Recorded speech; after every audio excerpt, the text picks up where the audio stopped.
Hi, I'm Nikki. I want to inspire you to live authentically. My aim is to raise consciousness through interviewing people that are living truly to their nature and purpose. Yvette, you have a few degrees. One of them is a master's degree in landscape architecture, which has played such a huge part in you being the co-owner and CEO of Cederkloof. Tell me a bit about this beautiful retreat and how you've built it up to be what it is today. Because I've been coming here for about 20 years, and it was not like this when I started coming here. Hi, Nikki. Yes, I moved here about 4 years ago. Then it was pretty much a grass paradise. It was part of a golf course development. There were expanses of grass, very little diversity, and very few birds. And we started just by taking out the grass, re-establishing multiple tiers of fynbos, and almost immediately the birds started coming back. And it was my absolute dream to take my landscape architecture knowledge of design together with tourism. It's kind of an experiential design discipline, and then you apply it to a natural environment. It's a privilege to work within natural systems. It sounds fascinating, but I'm also very interested in what's wrong with grass. Why are you taking all the grass out? I mean, it's made a huge difference, but yeah. How does it make a difference? Well, first of all, grass is a monoculture. There's very little diversity in it. And in the Cederberg, to me, it just has no sense of place here. It's maybe in high rainfall areas. No matter what grass you plant, it is always high maintenance, and it always requires a lot of watering. And we are just now, especially through 3 and 4 years of drought in the Western Cape, I don't think people want to see sprinklers going all the time. I just came back from the bushveld, and I went to a retreat space there, and it was expanses and expanses of lawn. And it is in the winter dry season. And even if there was a river, I cannot stand the sprinklers going. It's no longer part of our value system. People's values are changing when it comes to landscape. Landscape no longer needs to be suppressed and needs to be formalized for us to be able to identify it. We're coming more into terms of our own wildness, and therefore we can identify with the wildness of the landscape around us. And that doesn't mean you can't create what's around you, because you've decided to plant specific fynbos bushes around that have created immense beauty around each of the chalets or homes in this space. Oh, you can create so much more. With the fynbos palette is extremely wide. So if you're an artist, and it just means that your whole container is full of brushes instead of just one big green brush. You have containers full of textures and colors, and if you want to draw in birds like nectar, and some like seeds, some like insects, and some bushes needs to be there for the birds to be protected from. They want to disappear into thickets, and then some want to perch.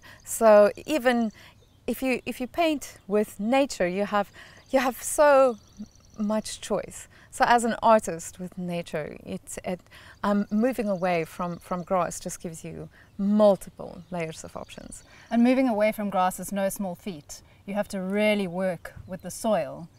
So tell me a little bit about the soil and the fungus and yeah, I'm so passionate about soil. Soil is everything. I did a fascinating course in soil biology with Dr. Elaine Ingham, and she's from the Soil Institute in Oregon. And she has taught me so much about the life in the soil. I know that recently there's been some documentaries that came out that presented to a broad spectrum of people just the fascination with soil. And you know, in this day and age, when we look at what we put into our bodies, our gut systems, the fascination with the bacteria in our gut, the soil is the same.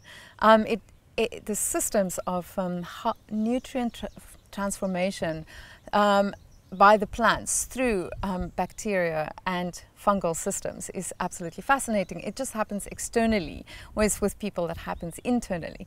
And so the soil biology to me is just as fascinating as it is to you, that you really watch what you eat, and you really watch your gut biome, and the soil biome is the same. I work with the plants to create an external soil biome that will give them the most amount of resilience. And what does it take? What does it take to take out grass and a soil that is almost dead to creating all these beautiful flowers and all the different fynbos that comes up and that grows in the soil that never could grow before? What does it take to actually get there?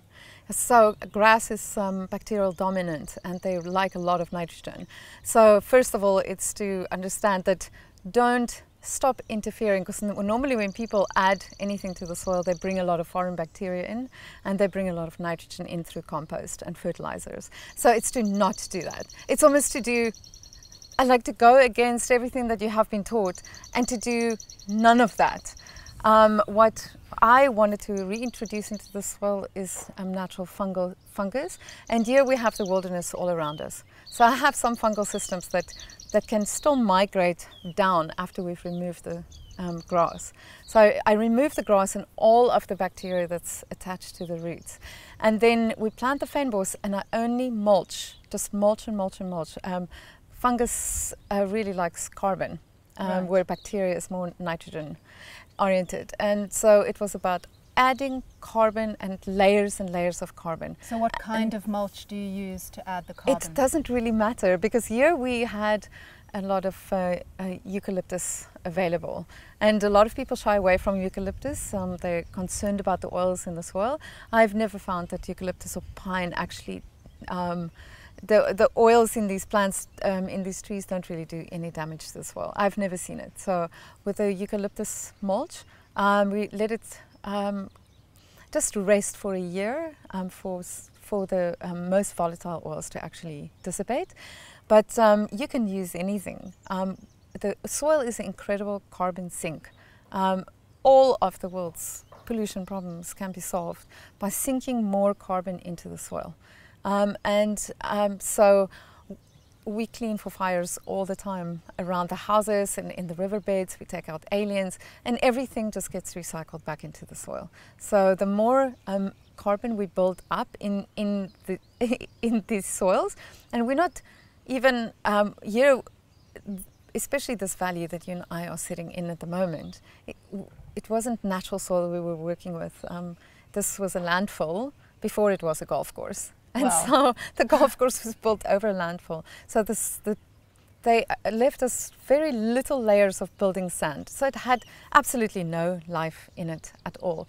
And if you look at the soil now, after 4 years of adding layers of carbon, you will see it's full of roots, and it's full of organic material and insects, and not earthworms. We're a little bit too dry for earthworms, but that's not really what I'm looking at. I'm definitely more looking for actual organic material that is held in these sandy soils. Because attached to the organic material is all of your predator insects, and they start breaking down the bigger pieces and to make it finer and finer and finer until the bacteria and the fungus can actually absorb the nutrients that becomes available. But the organic material also holds water. It shades the soil, so it's Very important in such a hot climate. Yes, extreme, because we here in the Cederberg we work with sometimes up to 50 degrees Celsius in the summer, but at the same time with winds that blow for hours and hours and hours. So if the heat doesn't pull out the water out of the sandy soils, the wind will do it for you. So the more protection you can have over the soils, and where the plants have actually grown in, it's now enough protection. Now you have the layers of protection above the soil, and also all of the organisms that is alive. The plants are the kings of this kingdom, and they actually orchestrate the system of soil bacteria and nutrients that move within the soil. So there's an layers. intelligence in the plants that actually creates different, whatever they need. Oh, the intelligence is mind-blowing. It's mind-blowing how specific a plant can send out certain sugars to ask for specific ions of minerals to be brought to its root zone for absorption through the plants. So the plants, the communication of the plants with the fungal and the bacterial world is absolutely, it's genius. I thought it was only trees that had this system, but it's each little plant as well. Yeah. The cooperation between the different tiers of plants. In the fynbos, we talk about the elfin forest. So you don't often see big trees like this unless you're in the gullies. It's mostly our climax species, the protea layers, are smaller than what you think of as a big tree. But in that environment, it is the climax plant, it is the big tree. And everything that grows underneath of it is locked into that, or is tapped into that same system. And so all the layers of plants work together. And they work together with water control and also with nutrient exchanges. So it's a community rather than I'm just going to find what I need for myself. I've learned so much from the plant kingdom about community, about how community works and how a natural community within the human systems can actually also work. The plants are great teachers when it comes to cooperation and community. And competition is there. It's not that they do not compete for water and for nutrients, but it's a lower value than the higher values of cooperation and community. So if there is enough available, then they will help each other out. And if they're really feeling like there's been a drought for a long time, then it's okay, I'm going to do what I can to help myself. Yeah, this wild olive that we're sitting underneath, they can do too. They are allelopathic. So it means they excrete tannins out of their leaves. That's poisonous to other plants. So they sometimes do make space for their own babies, you know. Right. They sometimes use it against insects and animals that come and eat them, but they also use it against the other plants to keep thickets away from their rooting system so that their own babies can actually proliferate underneath their canopies. So different plants will act in different ways Definitely. In these situations. Yeah, okay. And but like the wild olive, it also has many good parts. The fruit the birds will eat, and so it gives as well. Oh, this tree gives so much. It's used for many different medicinal reasons. Its roots are very good for kidney diseases. We do a lot of eye washes with the leaves. The leaves are also great for skin problems. And here, if there's a lot of pollution, or maybe there was spraying of the orange groves and people get eye infections, you just do an eye wash from the leaves, and it actually relieves tired and red eyes. And this tree's prize is also that it makes the best walking sticks. I think in the Western Cape, your most prized walking sticks come from the wild olive. So it will never just take, it gives as well, and it gives so much. You also make the most fantastic tea from its leaves. Actually, no, the tea is from the sand olive. Okay. Yeah, that's from the greener one that's right behind us. Okay. How many different kinds of olives are in this area? Here is mostly just, the sand olive is not a true olive.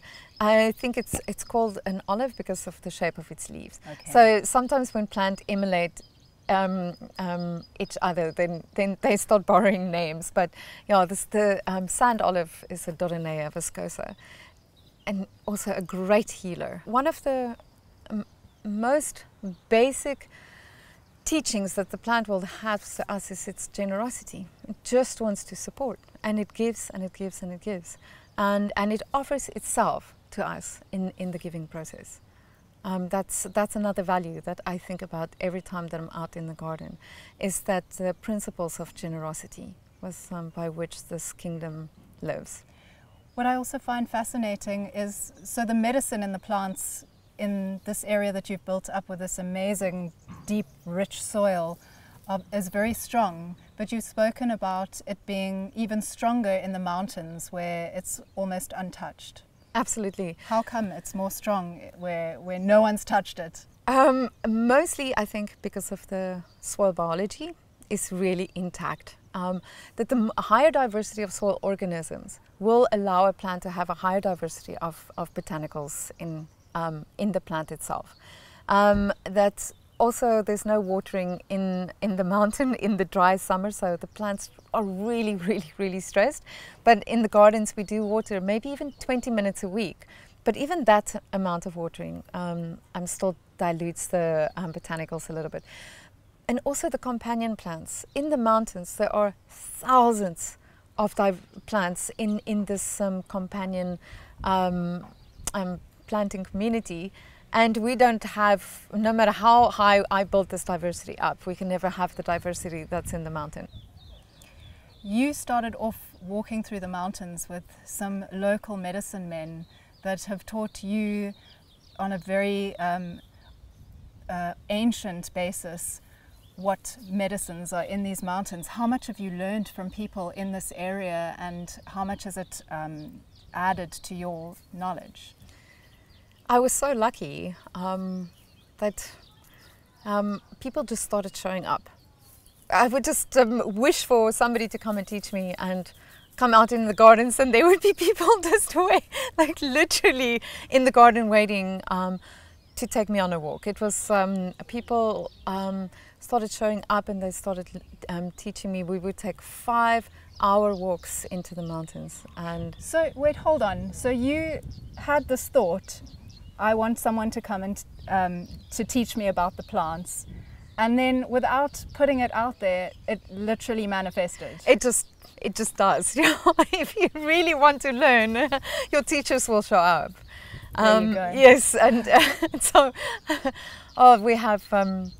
There are still some people who practice in the tradition of what they call Aya. So it's people that they're not only vegan and teetotalers, but they will also not wear any clothing that is not pure Hessian, and they don't wear any shoes. So their purity of how they conduct themselves and how they work with plants is at a very high standard. The integrity is really high.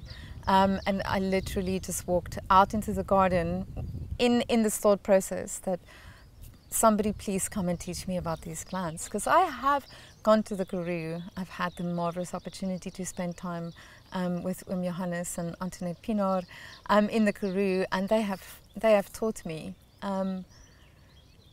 in those occasions not just about how to use the plants, but also the integrity with which you should conduct your life in order to be able to work with these plant medicines.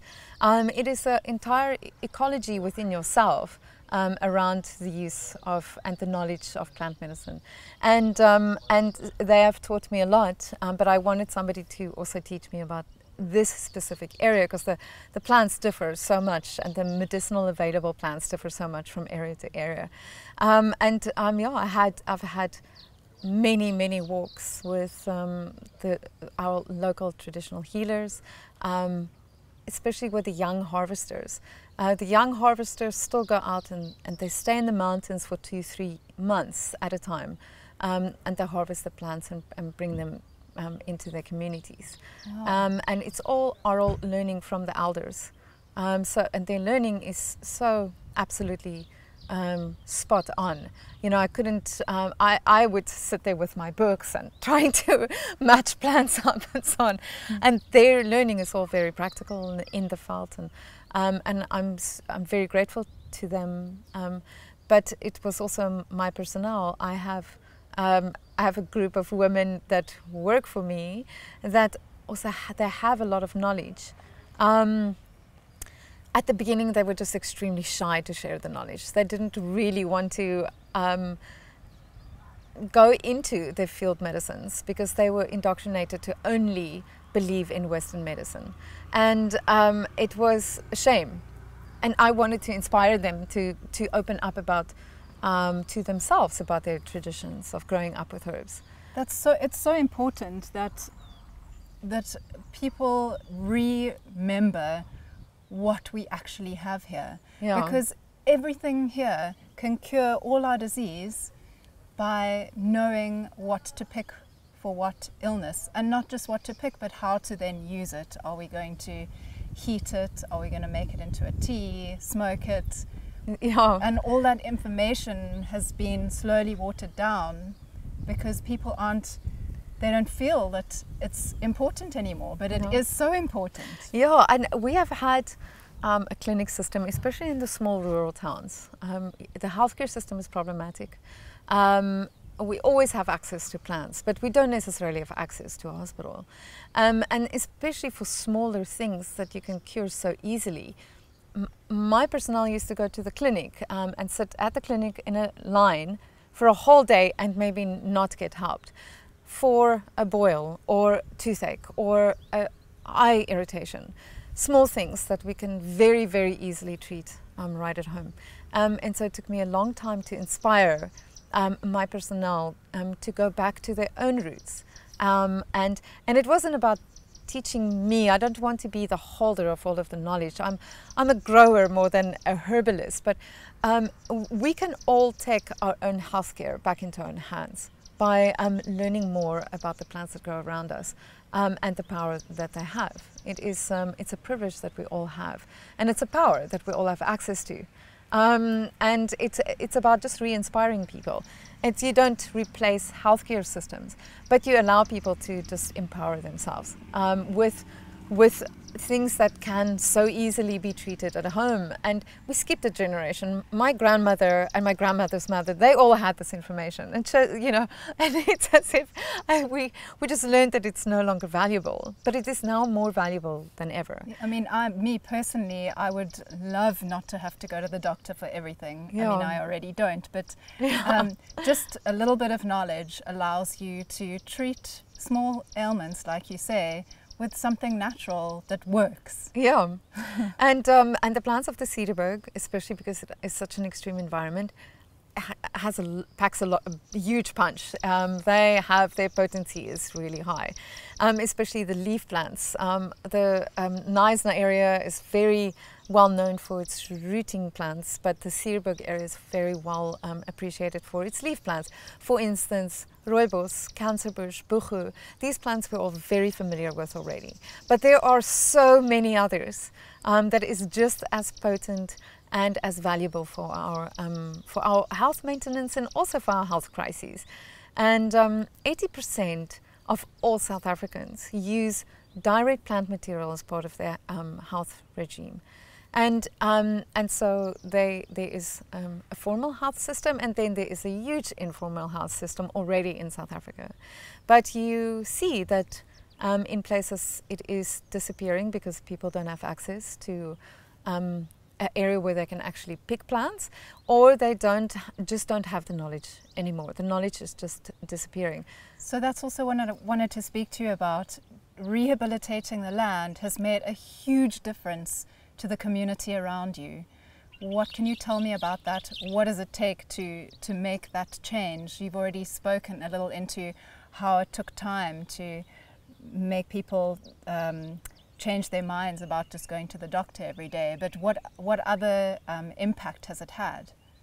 Yeah, I wish we had one of my personnel here to actually ask them, because they will be able to put it so much more eloquently. But what I can say as an outsider, that the moment that the women, for instance, sat around a table again and started working with herbs, like having actual contact with plants again in their hands, their entire personalities changed, their confidence changed, their just the way that they conduct themselves completely changed.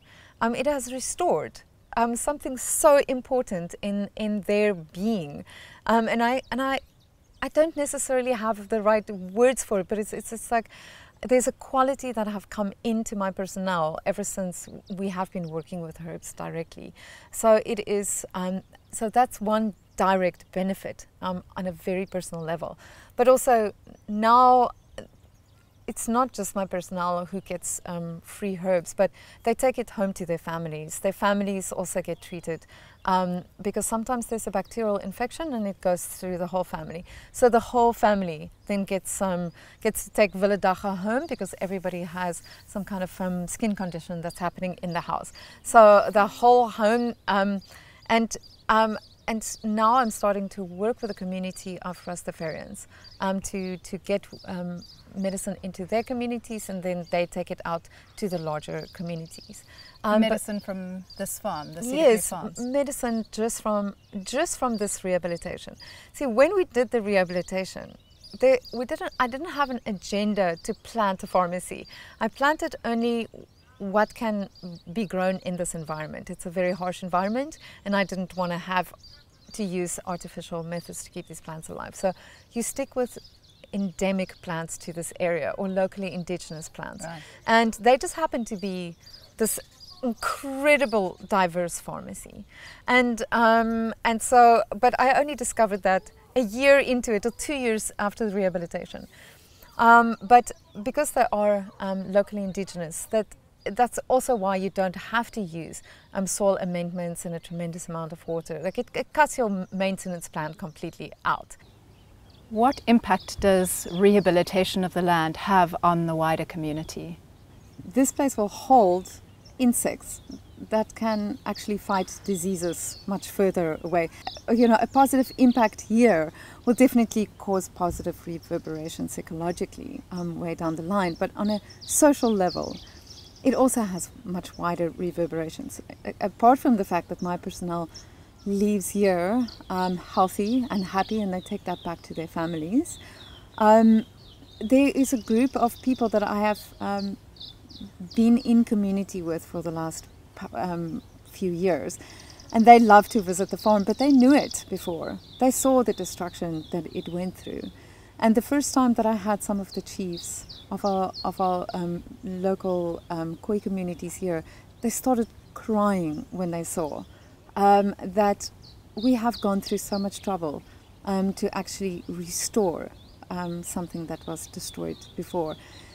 They were walking around here with tears just like flowing down their faces. It was very emotional, but it's also just to see that the respect is being restored between people, because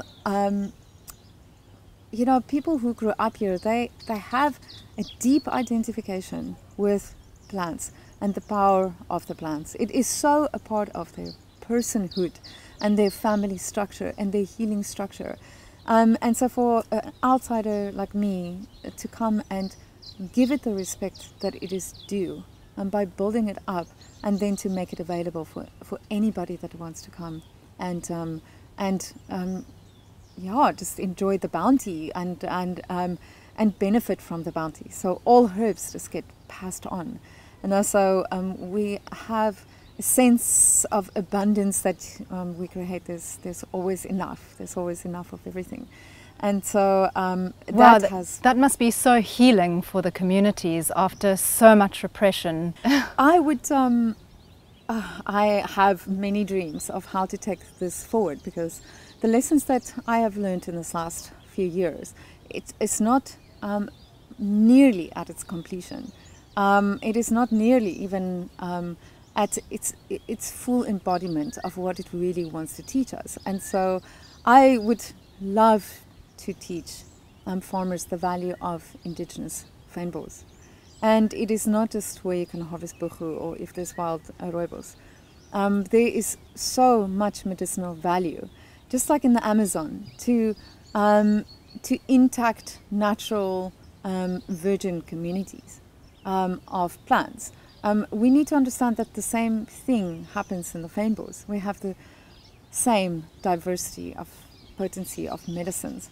And so as in the Amazon? Yes, yes. I mean that's quite mind-blowing, because I think of the Amazon as having all these untouched medicinal plants that people have gone to explore, but actually as a South African we're only touching the surface of coming back to this knowledge. Yes.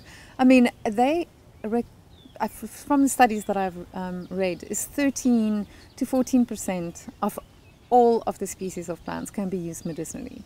So in this area, there's about 8,000 different species of plants, because we are in an extremely rich fynbos community. So we're looking at over 1,400, 1,600 plants that can be used medicinally. And it's not just for direct medicinal value. You know, there's maintenance. Some plants are used for nutrition, some for smoking, some for creating pipes, some for playing instruments. It's a cultural bounty. And medicinal plants are only a part of this cultural bounty. But I would love to teach farmers the value of indigenous fynbos, so it's not so easily removed, because some crop is seen to have a higher economic value, that there should actually be some consideration before you remove what people here refer to as brush or gemors or vuilgoed, or something they don't want to use, something that has no value. But it has so much value. And it actually has so much value. You know, the community up. There is a lot of teaching, I think, that needs to happen, because there should also be more teaching about replanting medicinal fynbos as part of larger restoration projects. And what is in it for the farmers to keep pockets of places where they are looking after the fynbos? Oh, there's a lot of material, well-published, well-researched material about keeping wildlife corridors, wherein beneficial insects and beneficial animals can move through. So more than that, I think that some plants are just becoming unavailable countrywide for use as medicine. For instance, Artemisia at the moment is like, it was the COVID medicine. And not just a monoculture of it because people are taking it. No, because monocultures don't bring the quality of botanicals in the plant medicines. So the medicine won't be as strong? No, the medicine will not have the same levels. It needs the companion plants to help them out. Yeah, you are very familiar with our gardens. And sometimes I just want to tell people that this is agriculture. It looks beautiful. It does. And the birds, oh my goodness, the birds. I mean, you can hear them in the audio. They're all over the place. Yeah. And the birds have increased in 4 years from probably 2 or 3 species of birds to 125 species. And not just, from what I've noticed, not just increased in species, but increased in numbers of each species. Sometimes they are so loud.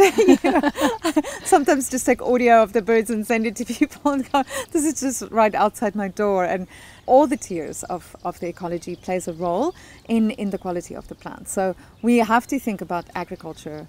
There's a higher yield when plants are planted in a higher diversity. The only reason why we plant it in monocultures and in straight lines is so that the mechanization of it is easier, and it just takes less time to harvest it. But it actually doesn't bring out the best in the plants when they are planted like that. And when you which directly affects whether it's food or medicine, which food is medicine as well.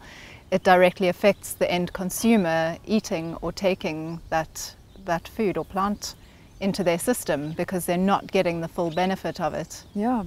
We've moved a very far away from thinking that there's one active ingredient in a plant that is the beneficial ingredient. There's a whole study and doctorate avenue called phytomedicines.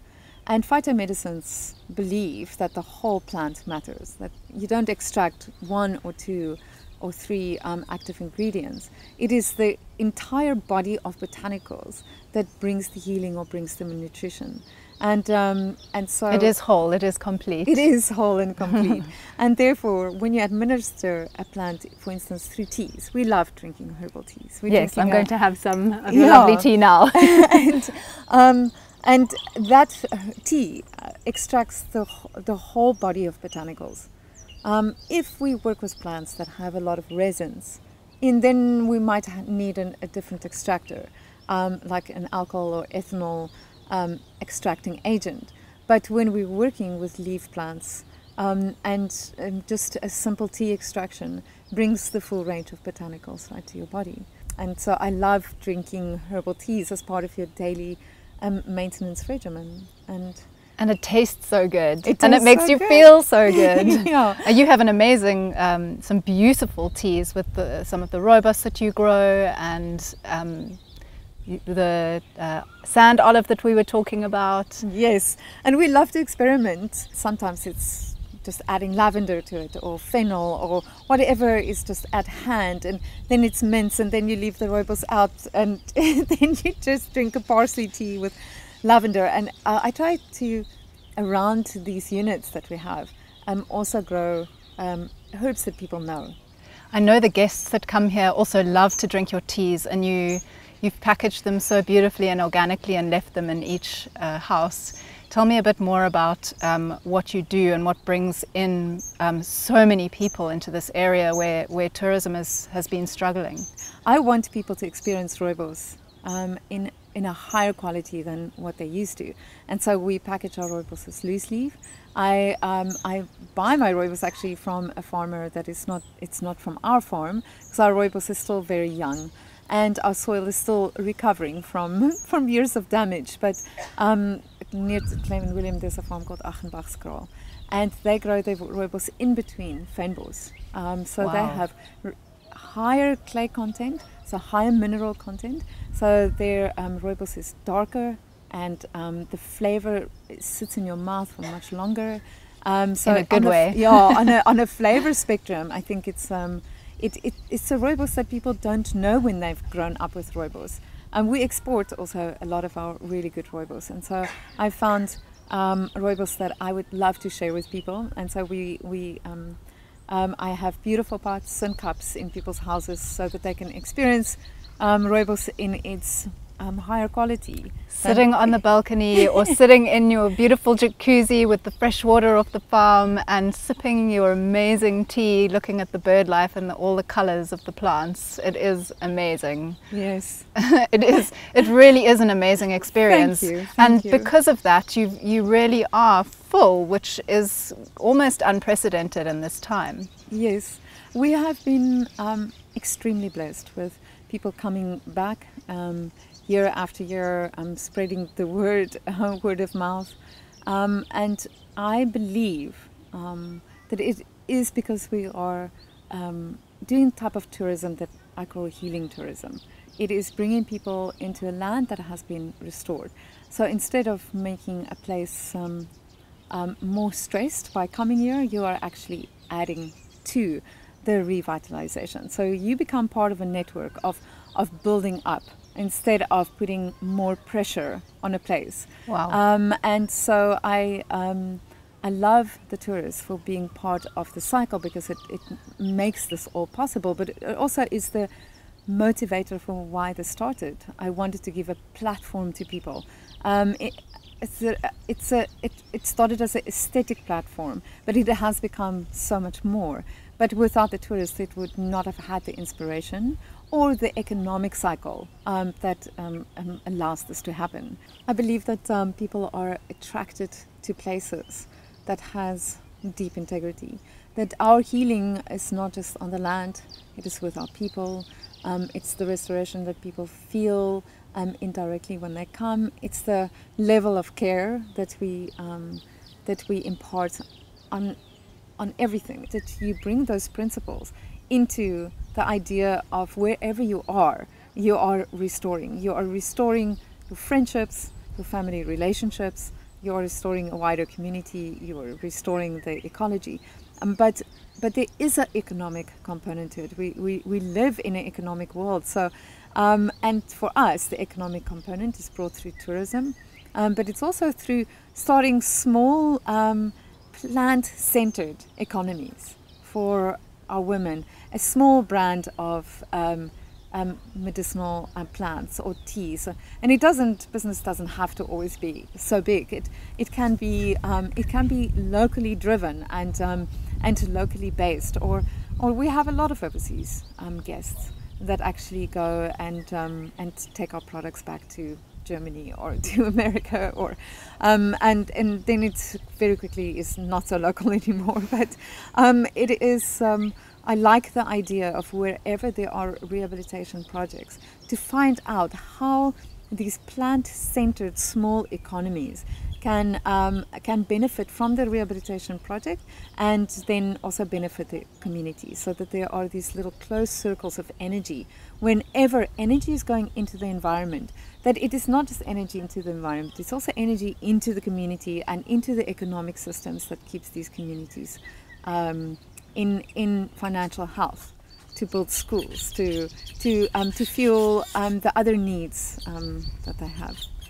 It is really such an inspiring model. I hope that people hear it and can take something from it and really be able to create something similar in their fields to take forward. Thank you so much for all this amazing information. Oh, thank you, Nikki. It's always a pleasure to talk to you. I loved it. I loved sitting under this tree and just have a conversation about these things that matter to both of us. And the birds agree. Yes, absolutely. I hope you enjoyed the NixyPod podcast. Please do subscribe.